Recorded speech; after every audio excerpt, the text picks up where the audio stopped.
Kita tidak perlu bicara terlalu detail tentang ini dari perspektif iman umat Yahudi. Cukup dari apa yang sudah dijelaskan oleh Gus Mendem saja, bahwa sesungguhnya Allah sangat membenci korban manusia. Perhatikan, Ulangan 12 ayat 31, jangan engkau berbuat seperti itu terhadap Tuhan, Allahmu, sebab segala yang menjadi kekejian bagi Tuhan, apa yang dibencinya, itulah yang dilakukan mereka bagi Allah mereka, bahkan anak-anaknya lelaki dan anak-anaknya perempuan dibakar mereka dengan api bagi Allah mereka. Ulangan 18 ayat 10, di antaramu janganlah didapati seorang pun yang mempersembahkan anaknya laki-laki atau anaknya perempuan sebagai korban, dan seterusnya.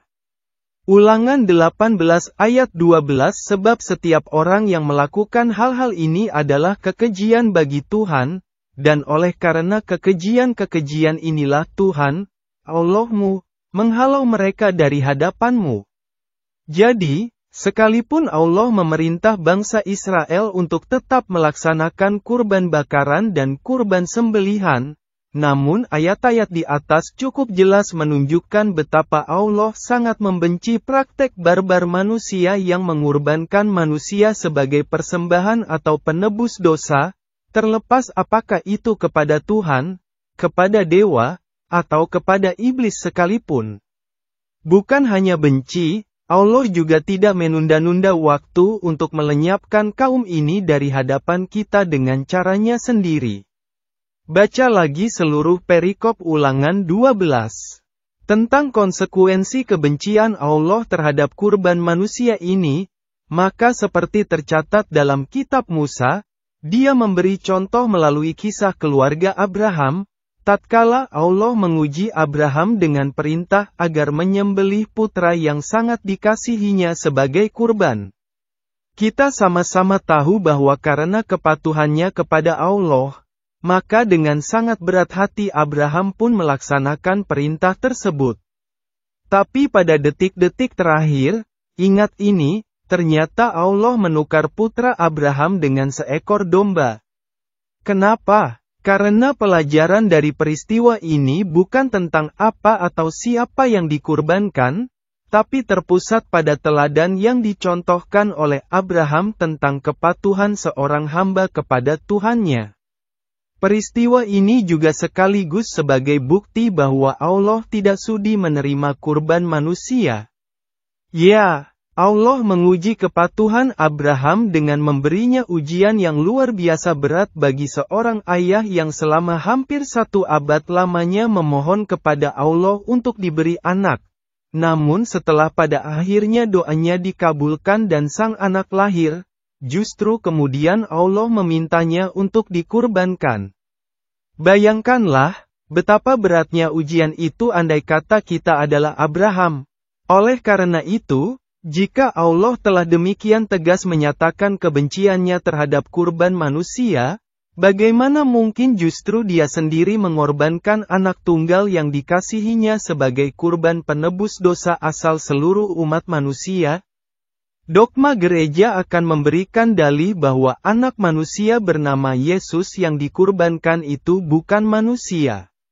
Sebab tidak ada manusia yang sanggup menanggung beban dosa seluruh manusia, kecuali Allah sendiri. Dengan kata lain, gereja tetap bertahan dengan dusta asal tentang dosa asal, bahwa sekalipun tidak ada bukti-bukti dari kitab Kristen sendiri yang mendukungnya. Tapi Yesus harus diimani sebagai Tuhan. Seperti dikatakan juga oleh Gus Mendem, ini nonsens. Pertama, tidak ada satu ayat pun dalam kitab Kristen yang dapat dijadikan dalil ketuhanan Yesus yang tidak akan remuk dihantam oleh ayat-ayat lain dari kitab yang sama. Kedua, dalam Perjanjian Lama dijelaskan bahwa sesungguhnya Allah adalah Tuhan yang Maha Pengampun, dan segala dosa manusia akan diampuninya apabila kita, sebagai hamba, benar-benar memohon ampun kepadanya dengan niat dan cara yang sungguh-sungguh, seperti diterangkan dalam Mazmur 51 ayat 3, Mazmur 86 ayat 5, dan Mazmur 103 ayat 11 dan 12. Bahkan dalam Perjanjian Baru sekalipun, hal serupa juga dijelaskan sebagaimana tercatat dalam Matius 6 ayat 14 dan 15 serta dalam 1 Yohanes 1 ayat 9. Artinya, Allah bukan Tuhan yang haus darah seperti yang digambarkan oleh Paulus dalam ajaran-ajarannya yang menyimpang jauh dari ajaran Yesus.